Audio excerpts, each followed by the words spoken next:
Santa Mãe, olhai para os olhos dela. Que doença paralisante é esta? Ninguém na nave sabia o que dizer. Ouvia-se apenas o roçar das batinas e o murmúrio de uma oração que buscava, às cegas, uma explicação. Aquele instante abre a história. Ano Q346.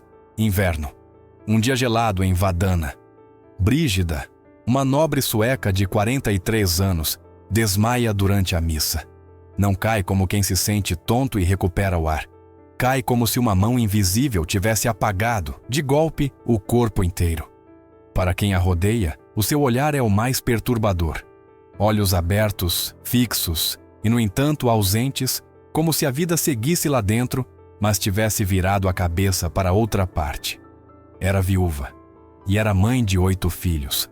Naquele século áspero, que devorava infâncias com uma crueldade cotidiana, o fato de os 8 terem sobrevivido era uma bênção rara, quase impossível.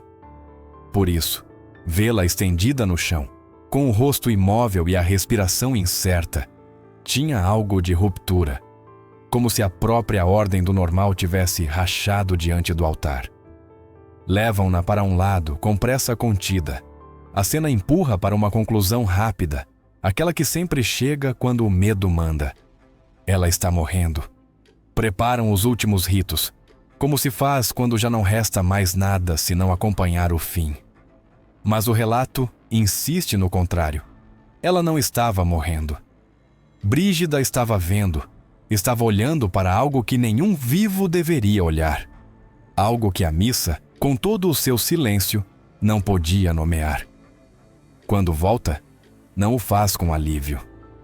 Faz com uma agitação que não se encaixa no que se espera de uma mulher devota.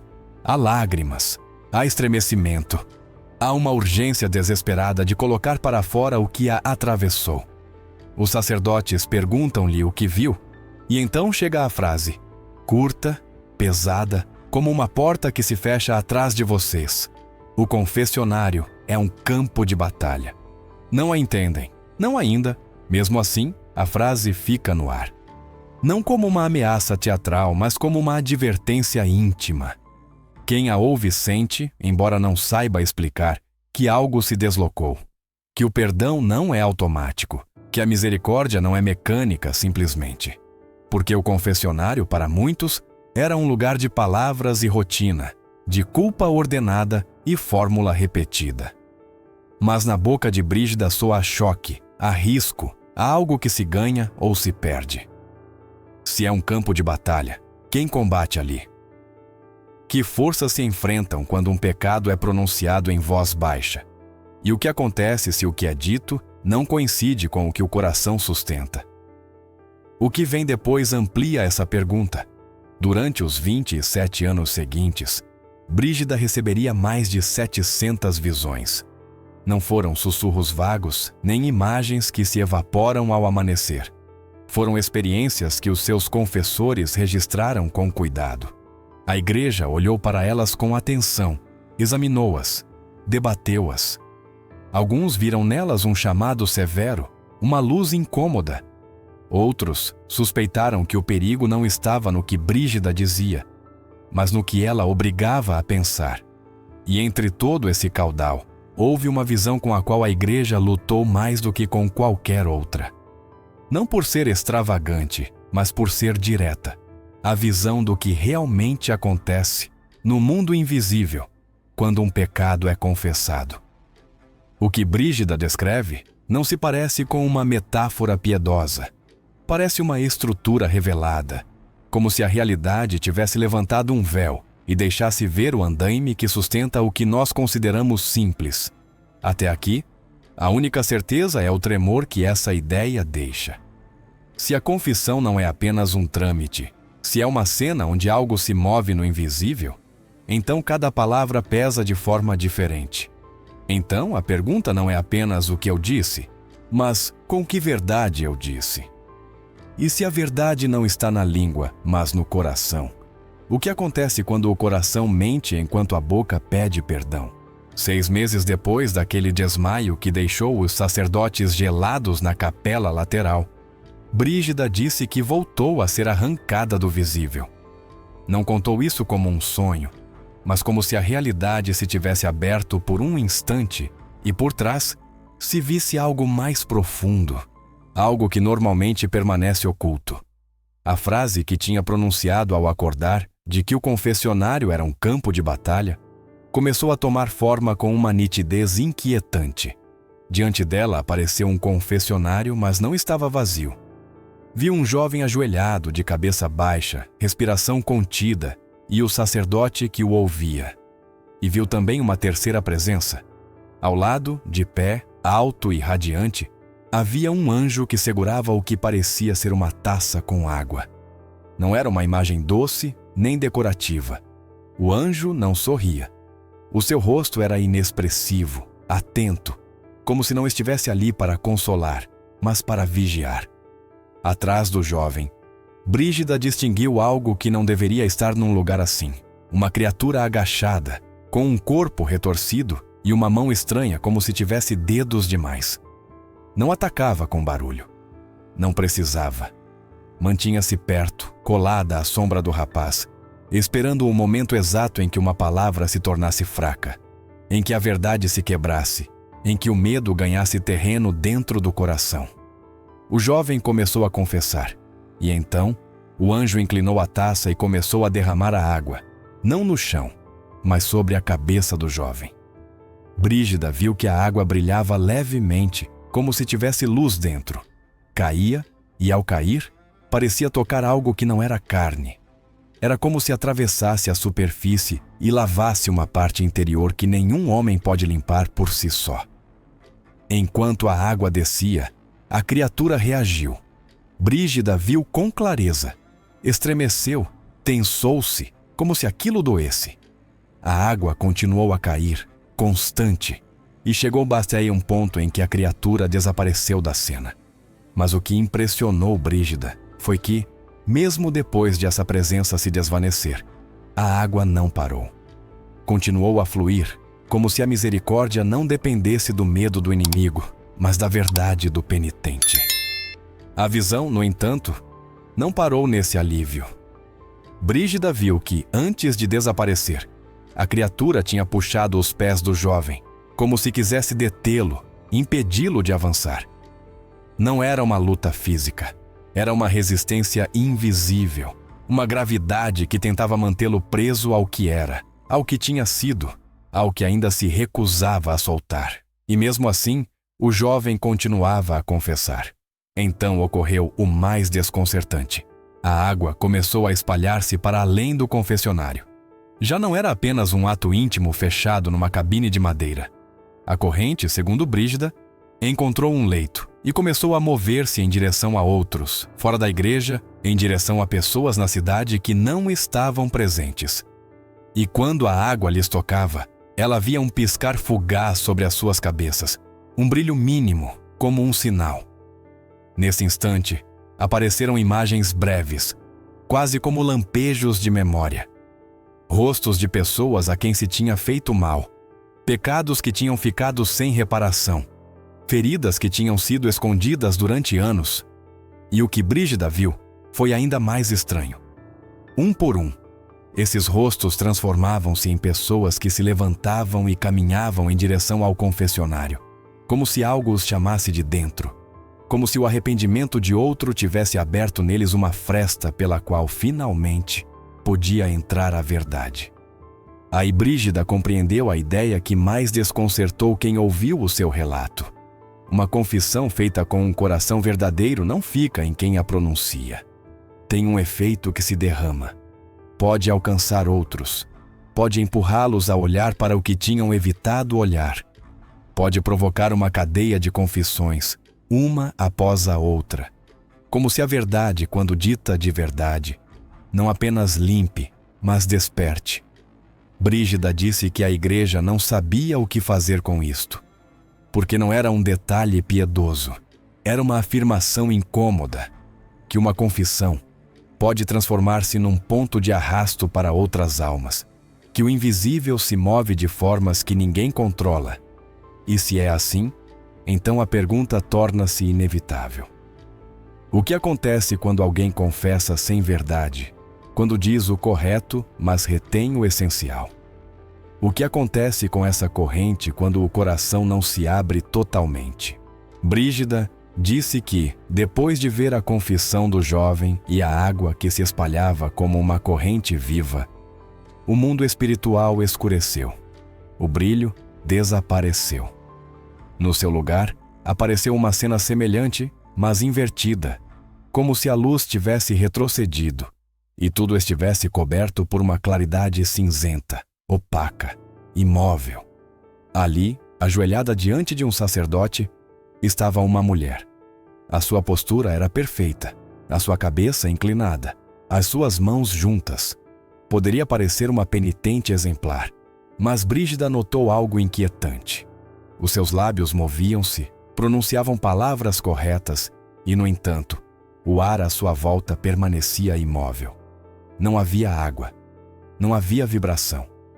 O anjo que antes derramava a taça de luz estava ali também, mas o seu olhar era triste e a taça vazia.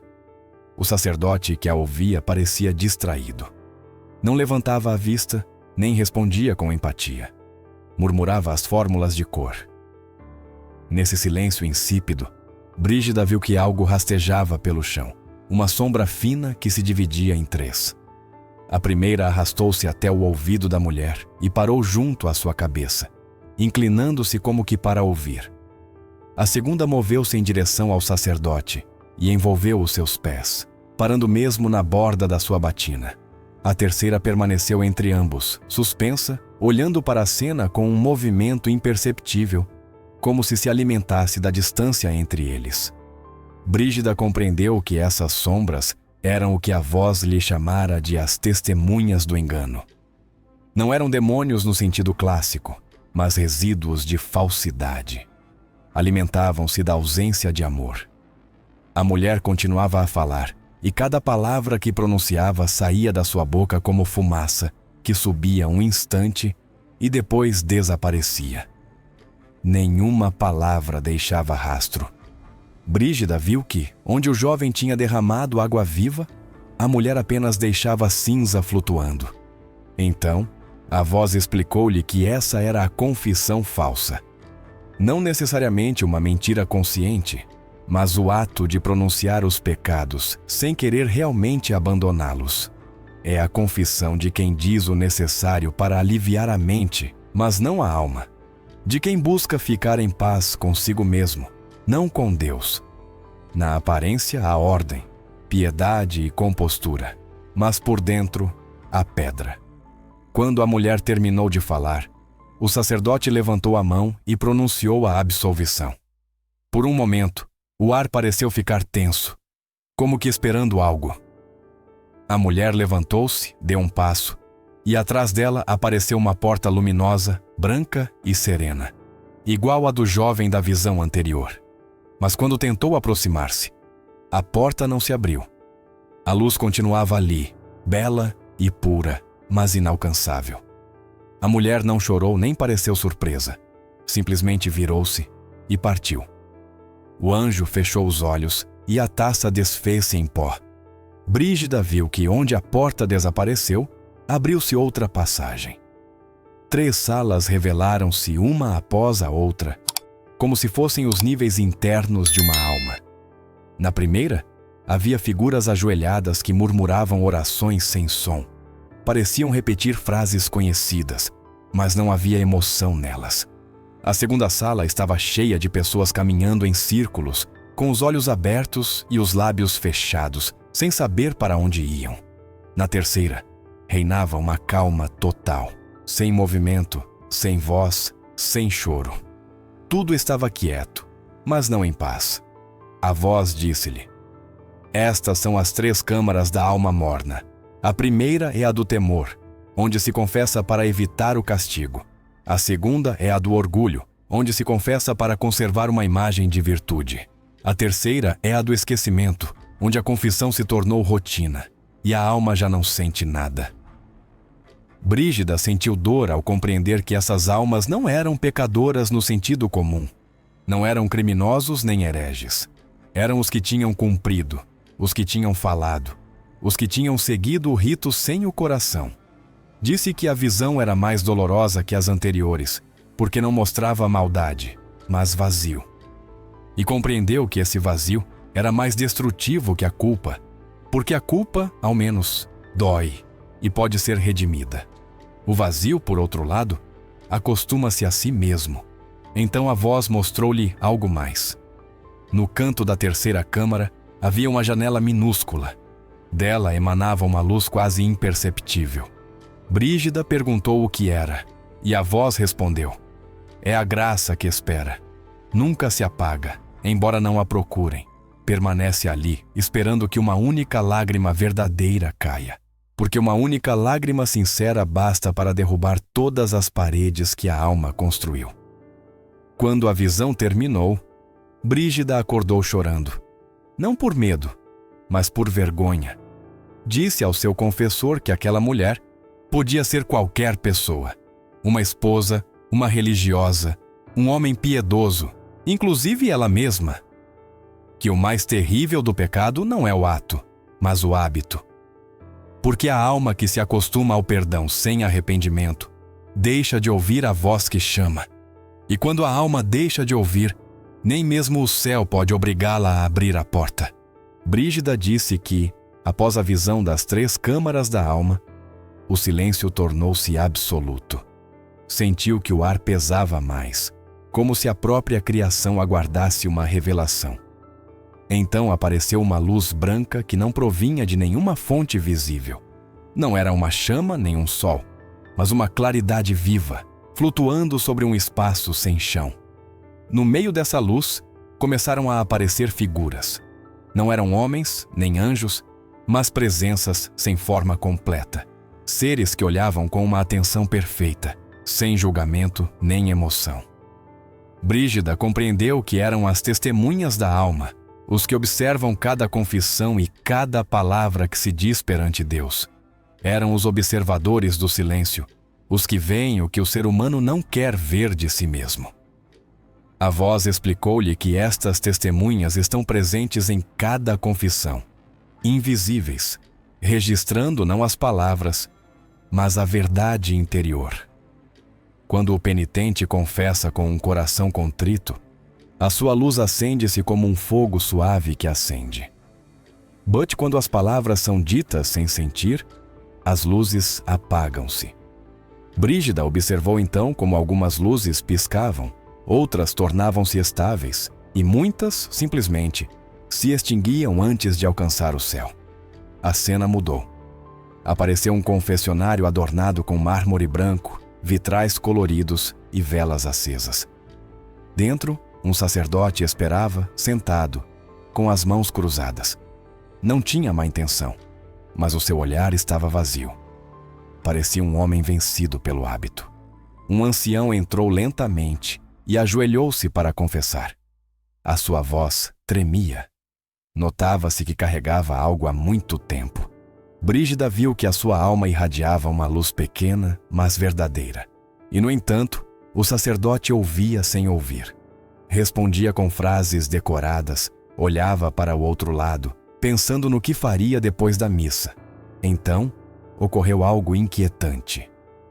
Brígida viu 2 luzes separadas, a do penitente e a do sacerdote, tentando encontrar-se, mas sem conseguir. Cada uma brilhava sozinha, sem união. A voz disse-lhe: quando o confessor não participa com amor, a graça desce, mas não se enraiza. O perdão é dado, mas a cura não chega. A palavra cumpre-se, mas a alma fica vazia. Brígida compreendeu então que a confissão não depende apenas do arrependimento do pecador, mas também da fé viva do sacerdote. Se um fala com sinceridade e o outro não ouve com o coração, o sacramento interrompe-se. É como uma corrente de água que cai sobre pedra seca. A visão continuou. Brígida viu o ancião sair da igreja. O seu rosto não mostrava alívio, apenas cansaço. Tinha cumprido o rito, mas a sua alma continuava cinzenta. Atrás dele, 7 sombras rodeavam o confessionário. Eram sutis e mutáveis, mas os seus nomes ecoaram com clareza: hábito, pressa, orgulho, dureza distração, indiferença e tibieza. Cada uma enrolava-se ao redor do lugar como uma serpente adormecida. A voz explicou: estas são as 7 sombras do sacerdote que esqueceu o ardor do amor. Não destroem o sacramento, mas o enfraquecem. Onde deveriam florescer milagres, apenas cresce a rotina. Brígida sentiu uma mistura de tristeza e compaixão. Perguntou: o que acontece com a alma do penitente quando o sacerdote está ausente de coração? A voz respondeu: Deus ouve-o da mesma forma, mas o seu consolo atrasa-se. O céu acolhe a sua confissão, mas o eco não chega à terra. E quando a alma não ouve esse eco, sente que não foi perdoada, embora o tenha sido. Nesse momento, o confessionário dissolveu-se, e no seu lugar, apareceu uma ponte de pedra suspensa sobre um abismo. Era longa e estreita. Por uma extremidade chegavam os penitentes, pela outra, os sacerdotes. Quando ambos se encontravam no centro com verdade, a ponte brilhava e tornava-se firme. Mas quando alguém chegava com o coração fechado, a ponte rachava e o seu centro tornava-se frágil. Brígida viu muitas almas que tentavam atravessar, mas ficavam detidas bem no meio, sem poder avançar nem retroceder. A voz disse-lhe: o confessionário é um campo de batalha silencioso. Ali não se luta com espadas, mas com fidelidade. O penitente combate o seu orgulho, o sacerdote combate a sua rotina. Se ambos vencem, a graça flui como um rio. Se um cai, o silêncio torna-se pedra. Brígida viu as testemunhas, os observadores invisíveis, retirarem-se lentamente. As suas luzes apagavam-se uma após a outra, até que apenas uma ficou acesa no meio da ponte. Essa luz é a esperança, disse a voz. Enquanto houver uma única confissão feita com amor, mesmo que o mundo inteiro se resfrie, o céu não fechará a sua porta. Quando a visão terminou, Brígida chorou em silêncio. Disse que entendeu o peso de cada palavra na confissão, a fragilidade do sacerdote e a grandeza do perdão. Desde então, nunca mais voltou a ver uma confissão como um ato simples. Cada vez que entrava numa igreja, sentia a presença dessas testemunhas invisíveis e o eco da ponte que espera, tremendo entre 2 corações. Brígida contou que, após a visão da ponte e dos observadores, a voz que a guiava levou-a a um lugar diferente. Disse que era como um jardim fechado, embora não fosse totalmente belo. O ar era espesso e a luz, embora dourada, parecia imóvel, detida a meio caminho entre o dia e a noite. No meio do jardim havia uma árvore grande, com galhos retorcidos que pareciam braços estendidos pedindo auxílio. Sob a sua sombra, um sacerdote estava de joelhos. Era o mesmo que tinha confessado sem atenção na visão anterior. O seu rosto estava coberto de suor e cansaço. Brígida compreendeu então que estava vendo a alma do sacerdote. Observou-o enquanto rezava, mas as suas palavras não subiam. Repetia orações como quem tenta preencher um silêncio incômodo. E de repente, da terra, surgiram 3 chamas pequenas que começaram a rodeá-lo. Cada uma pronunciava um nome: vanaglória, rotina e desconfiança. As 3 o amarravam sem violência com fios de luz opaca.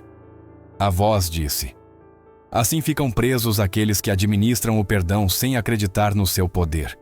São ministros do amor, mas temem amar demais. Brígida sentiu compaixão. Perguntou se aquele sacerdote estava condenado, e a voz respondeu: não, está em purificação, porque quem confessa sem contrição precisa ser limpo não do pecado, mas do vazio. Então, a cena abriu-se. Viu um grupo imenso de sacerdotes num vale. Alguns oravam de pé, outros caminhavam em círculos. Nenhum falava com os outros, todos estavam fechados em si mesmos. Sobre eles, um rio descia do céu, mas a água evaporava antes de tocá-los. Era a graça que não conseguia penetrar na alma distraída.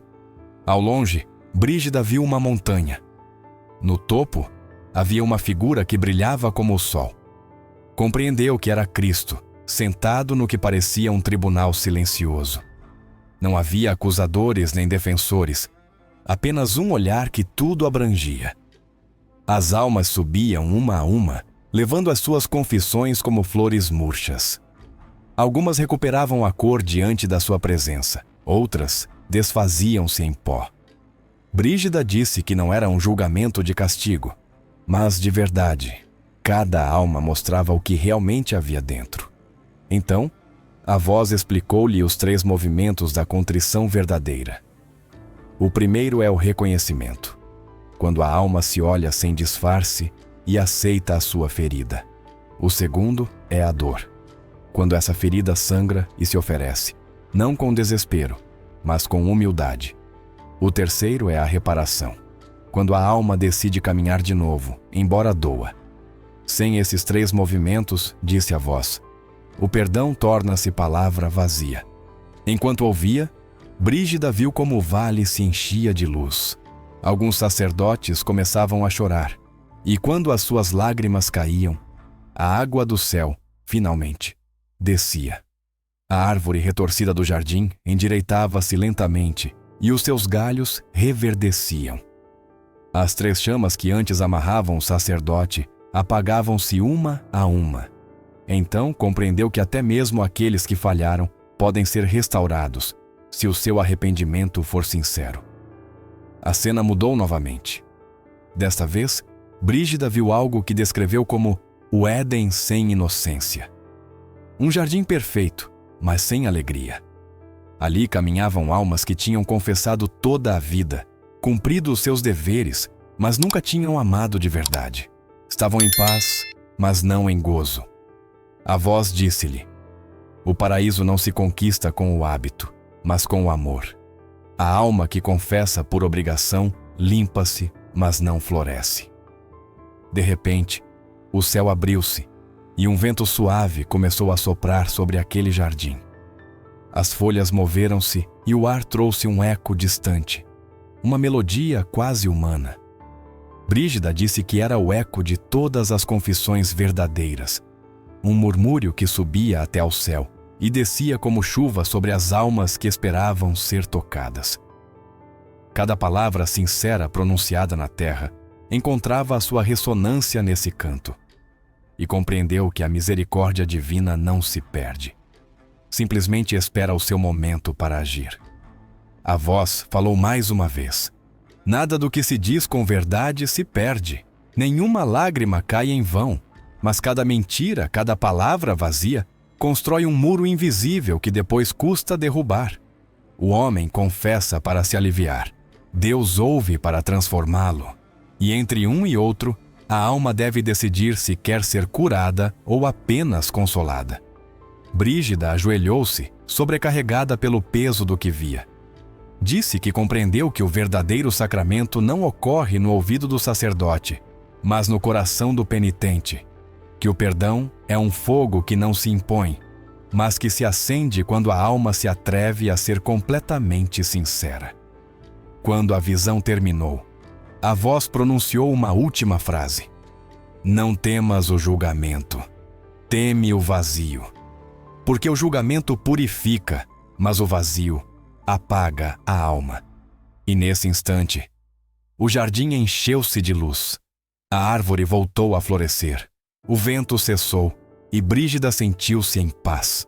A visão final que Brígida relatou não chegou como um relâmpago, mas como um cansaço antigo. Depois das portas que se abriam e se fechavam, disse que lhe mostraram a pergunta mais dura. O que acontece quando uma confissão se repete, mas por dentro está vazia? O que lhe foi ensinado foi simples e terrível. Quando uma pessoa confessa sem verdade uma e outra vez, não é Deus quem a expulsa. É a alma que aprende a viver longe. Acostuma-se à distância. E quando chega o momento derradeiro, essa alma não é arrastada para o exílio. Ela escolhe-o, porque já não sabe habitar a luz sem máscaras. Após a morte de Brígida em 1373, este ponto provocou debate. Aqueles que tentaram entender os seus escritos Perguntaram o que requeria de verdade a contrição, e ela resumiu em 3 movimentos da alma. O primeiro é o reconhecimento, ver o pecado sem adornos e admiti-lo. A maioria chega até aí. Enumeram-se fatos, pronunciam-se palavras corretas. O segundo é o remorso.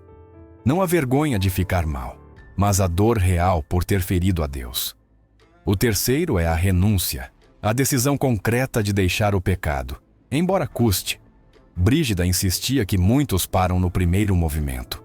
Reconhecem, mas não sentem remorso. E então a segunda porta permanece fechada. Também disse algo que desconcertou os seus confessores. O remorso não pode ser fabricado. Não se obtém forçando-se a sentir. Só pode ser recebido. E segundo ela, o primeiro passo de qualquer confissão verdadeira não é listar pecados, mas recordar o amor de Deus. Sem essa memória, a confissão torna-se contabilidade, não encontro. Depois falou do efeito fora do confessionário. Uma confissão autêntica não cura apenas quem a faz, mas afeta todos os conectados com esse pecado. Se confessas uma mentira e a tua contrição é real, o movimento interior do teu arrependimento torna mais fácil que o outro também confesse o seu. Ela chamou a isso uma reação em cadeia. Deu um exemplo de Vadana. Um homem confessou que tinha roubado dinheiro da igreja. Chorou, devolveu o roubado, e algo mudou no povoado. Nas semanas seguintes, outros começaram a confessar, como se a verdade de um tivesse amolecido o ar. No final do ano, segundo o relato, a localidade inteira tinha passado pela confissão. Mas a advertência mais inquietante chega numa carta escrita em 1374, um ano após a sua morte, por um dominicano chamado Pedro. Conta algo que Brígida lhe disse. Uma vez saiu do confessionário e pensou, apenas por um instante, que aquilo não podia ser suficiente, que Deus não podia perdoar aquilo. Foi um pensamento breve, e não o confessou. Mais tarde, explicou, mostraram-lhe o que essa dúvida não confessada tinha provocado. Não uma condenação imediata, mas uma fissura invisível. Uma hesitação que a acompanhou quando guiava outros. Animava-os a confessarem-se sim, mas com uma mínima reserva na confiança. E nessa fenda, alguns calaram-se. Brígida expressou-o com dureza. O pecado não confessado não apenas prejudica o pecador, silencia-o. E nesse silêncio, outros perdem-se. A carta termina com uma frase amarga. Talvez por isso se tenha enterrado aquele escrito. Não porque fosse herético, mas porque era verdadeiro demais. E então chegam as suas últimas palavras, ditadas poucas horas antes de morrer. Disse que a confissão é uma cirurgia, e o cirurgião é Deus. Ele espera, sempre esperou. A questão não é se ele está preparado. A questão é se tu estás. O filósofo Pierre Olivier perguntou-lhe o que deveriam fazer. Ela sorriu e respondeu: sangre sobre a mesa. Deixe que ele veja tudo, não esconda nada. E após o seu enterro, encontraram algo gravado na sua palma, tão tênue que quase não se via. 3 palavras. Sem máscaras. Deus não conta as tuas palavras. Pesa o teu coração. E se o teu coração for verdadeiro, mesmo que seja apenas por um momento, moverá céu e terra para te salvar. E se as tuas mãos tremerem ao ouvi-lo, talvez essa seja a porta começando a ceder. O que é que ainda escondes quando te ajoelhas? Que parte de ti continua a usar uma máscara mesmo diante de Deus?